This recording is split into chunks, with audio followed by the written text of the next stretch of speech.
In my previous Mini Commodore 64 video, I mounted the Raspberry Pi and made brackets for all the internal connectors. But it is still missing a key component, so in this episode I will attempt to 3D print and build a working keyboard small enough to fit inside this case. That means designing and printing 66 tiny keys, wiring them up, and programming a microcontroller to make it act like a real USB keyboard. By the end of this episode, I'll either have a working keyboard or a pile of melted plastic.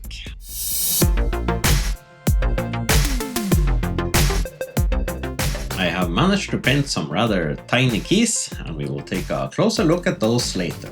But first, I would like to show you how I got to that point. I started by making a small prototype to improve my chances of success.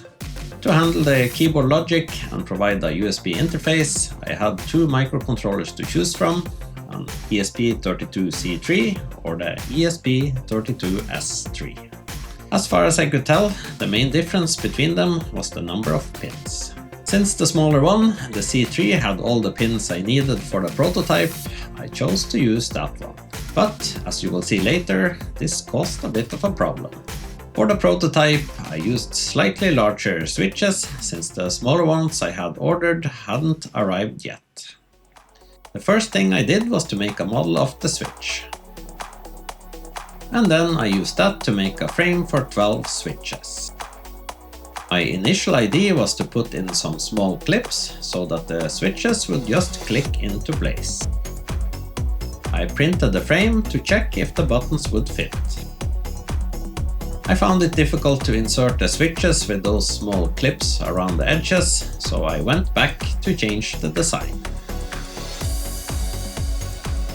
Instead of using clips, I made some small locking pins that will thread in from the side to hold the buttons in place.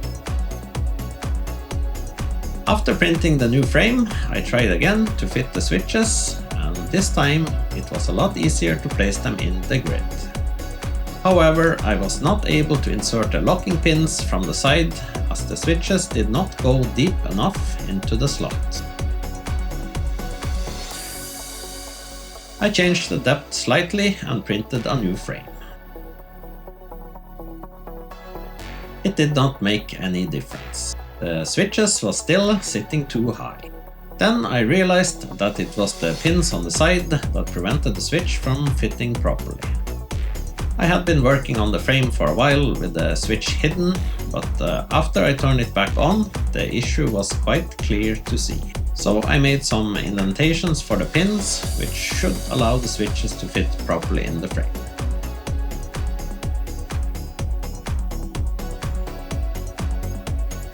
It was quite a tight fit to insert the locking pins. After a bit of struggle, it snapped into place.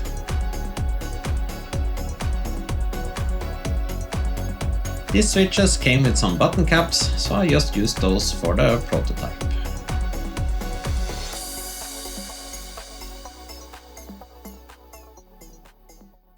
Before I start wiring up the keys for my prototype, I would like to take a moment to explain what a keyboard matrix is and why we need one. So we have the microcontroller, which will be connected to our Raspberry Pi with a USB cable. The microcontroller have a few pins which can be configured as input or output pins. In this simplified example, we have a single button which is connected to an output pin of the controller and then back to one of the input pins. The microcontroller sets the output pin to 3 volts and then checks the input pin to see if there is any input signal. If the button is not pressed, the input will read 0 volts. When pushing the button, the controller receives a 3 volt input signal and detects that the button was pressed. So you could just continue to add keys this way, with one output pin and one input pin for every button. For the Commodore 64 keyboard, which has 66 keys, we would just need a microcontroller with 132 pins and we would be all set. Obviously, this one does not have that many pins, so how do we solve that? What we could do is to use the same output pin to provide 3 volts for all the buttons. In this example with 4 buttons, the microcontroller could check each of its input pins to detect if one of the keys was pressed. That works perfectly fine for 4 buttons. But for the Commodore 64 keyboard, we would need 66 input pins, which still does not scale very well. So we need to find a way to share the input pins between multiple keys as well. And that's where the concept of a matrix, or grid if you like, comes into play. In the next example, we have 12 keys, and to make these work, we will use 3 output pins and 4 input pins. The controller sets the voltage to 3 volt on the first pin, which powers the first column of buttons. Then it checks each of its input pins to see if any of those buttons was pressed. After that, it moves on to the next column by setting the output voltage of the second pin to 3 volts. It again checks all the input pins to see if any of those buttons was pressed. The process repeats until all columns have been checked. This scales a lot better. By using, for example, 8 output pins and 9 input pins, we can support up to 72 buttons. There's just one last thing that we need to take into consideration. By sharing input and output pins, there is a chance that if you hit certain button combinations at once, the signal might travel through those buttons and show up as a false positive on one of the other input pins. To avoid this, we will need to add a diode for each button. That will only allow the current to flow in one direction, and this effectively eliminates the stray signals. I'm sorry if I went a little bit overboard with the theory, but let's get back to wiring the prototype. I started by adding small wires between the pins of the first column, just wrapping them around each pin to keep them in place before soldering. With the wires in place, I began to solder them onto the pins, and I tried not to spend too much time on each pin to reduce the risk of melting the plastic.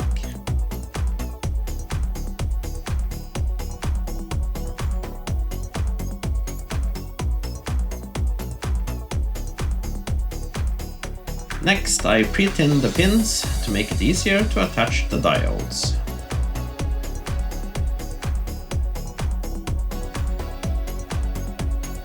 I attached the diodes and gave each of them a little pull to make sure they stuck properly to the pin.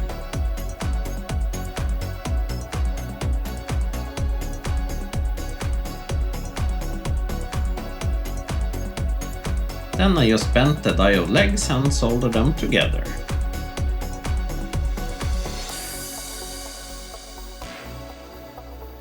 After that, I added some sketchy looking wires to connect everything to the microcontroller. Since this is just a prototype, the aesthetics is not really a concern at this point anyways. Once the wiring was done, I connected the pins to the small ESP32. With that finished, we can take a look at the result. It might not have been the best looking keyboard ever made, but it was time to find out if it would actually work. I opened up the Arduino IDE, which is the software used to program the microcontroller. I found some example code online and modified it with the correct pin numbers, rows, columns and key mappings. Next, I opened the library manager to install the ESP32 support software, which is needed to program the microcontroller. After the installation completed, I selected the ESP32C3 board from the drop-down menu. I hit the upload button to transfer the code to the microcontroller. But after a couple of seconds, I was presented with an error message. The message was not so clear about what the problem actually was, so I spent quite a lot of time troubleshooting. But after a bit of research, I realized that the ESP32C3 does not actually have support for the USB HID mode, which is required for it to act as a keyboard. Luckily, the ESP32S3 does support the required USB mode, so I just threw out the C3 and wired my prototype up to the S3 instead. This time the code compiled and uploaded to the controller without any issues. I connected my Mini Commodore 64 to a display and plugged in the controller as well.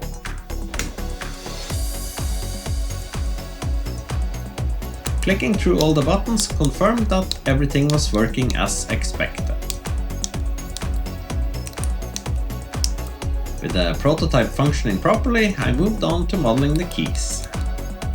I started by creating a test key in full size to see what it would look like with multicolor printing. As you can see from my first attempt, the small details of the symbols on the side did not print very well. Even at full size, it was still challenging to print a good looking key. But after adjusting the model a bit and changing a few settings in the slicer, it turned out pretty decent. Based on that first test, I did not expect to get a very good result for the downsized key with a 0.4mm nozzle, but I still did a test print to see how accurate I could get it. The level of detail was not the greatest, and also take note on how much smaller this key actually is compared to the original. To improve accuracy, I installed a 0.2mm nozzle in my P1S printer. Since the keys had to be printed upside down, I also installed a new bambulab SuperTac print plate, which has a much smoother surface than the standard pay plate. I printed another test key, and it is worth mentioning that this single key took about 2 hours to print with a smaller nozzle. The font was changed to one that looks more like the original, so it looks a bit different from the first print, but if we focus just on the quality, we can clearly see a big improvement. I was quite happy with the result, so I went ahead to model the rest of the keys, a long and tedious process. By printing multiple keys at once, the print time wasn't quite as bad, as most of the time is due to filament swaps, and that takes the same amount of time whether you print 1 or 20 keys. After modeling and printing the 66 keys, the next step was to create some mounting brackets to attach all the keys and electronic components. I used the concept from my prototype as a starting point, scaled it down, and put it together in a grid where the keys can be mounted. The prototype did become quite messy with all the wires and components in place. So for the new frame, I added a few channels where I could thread some copper wire in from the sides. And this is what it looked like with all the micro switches in place. I made some longer versions of the locking pins I used in the prototype. I also created some small channels to run the copper wire in the other direction. These simply clip into place on top of the locking pins. On the other side, I added a frame that keeps the keys a bit more stable so they don't rotate out of position. With the keys in place as well, this was the design I came up with for the keyboard. After printing all the components, it was time to start the assembly. The frame for the keys clicked nicely into place.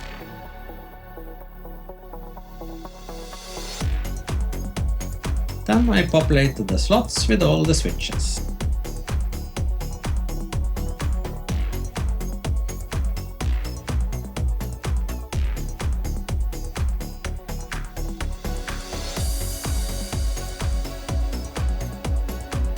After inserting all the switches, I thread in the locking pins from the side to hold them in place.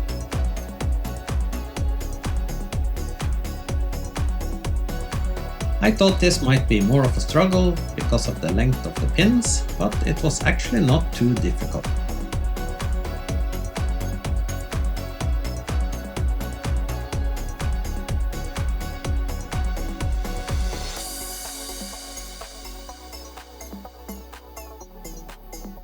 I also inserted the pins for the function keys and the spacebar.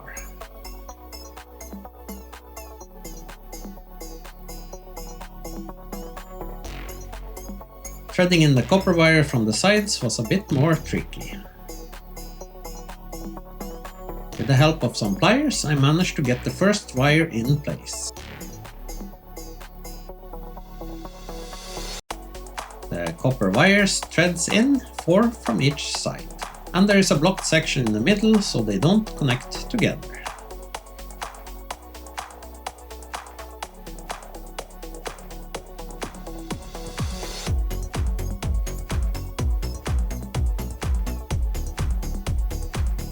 To make the wire straight, I used this simple tool that I made. It made it a little bit easier to thread in the wires.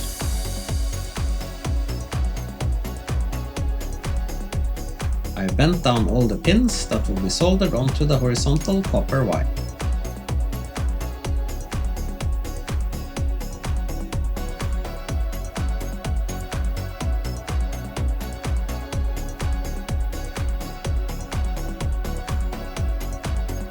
Then I started to solder the first switch onto the wire.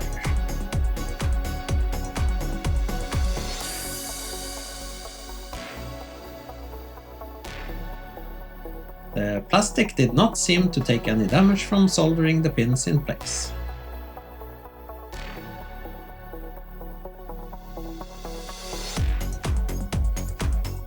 After soldering on all the pins in the horizontal direction, I moved on to adding the vertical wire rails.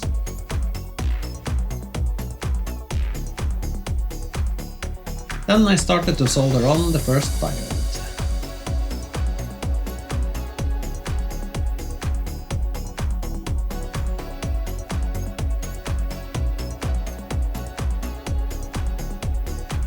After adding 2 diodes, I bent the pins to the wire rail and soldered them together. For each wire rail there were 8 switches to connect.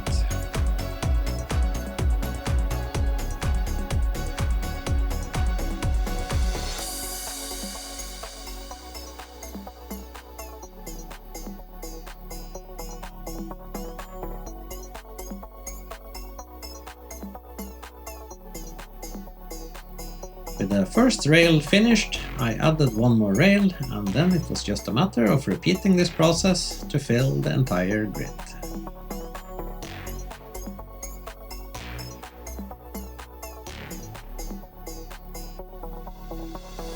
With the last rail in place, I moved on to wiring the spacebar. I wish I had thought of adding some channels for the copper wire on both sides, but since I didn't, I had to use some regular wires instead.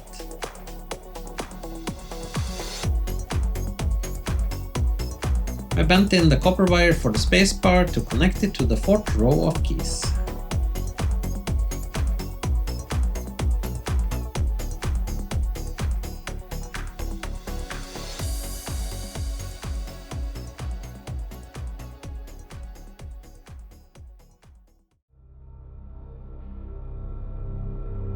At this point, after a good 3 to 4 hours of soldering, I realized that I had made a major mistake. It suddenly dawned on me that I had wired 2 switches that is on the same horizontal connection in the grid to the same vertical connection line. For some reason I was thinking I could add 8 switches to the vertical line, but since there were 4 rows, I just did 2 switches from each row to make it 8. Obviously that could not work, because there would be no way of telling which one of the 2 switches was pressed. And of course, it's not just these 2 keys. I made this mistake all over the grid.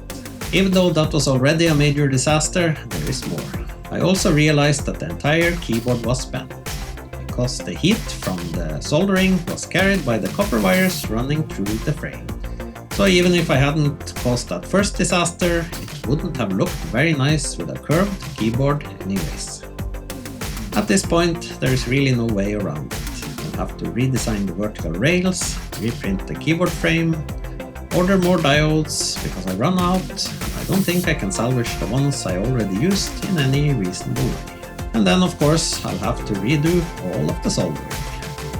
I have some ideas on how to solve the bent keyboard issue and how I can redesign the rails, but if you have some good suggestions, please leave it in a comment below. If you want to see whether I can finally manage to create a working keyboard, make sure to come back and watch the next episode. Give the video a thumbs up if you enjoyed it, and if you want to see more content like this in the future, don't forget to hit that subscribe button as well. That's all for today's video, and I hope to see you back here for the next one.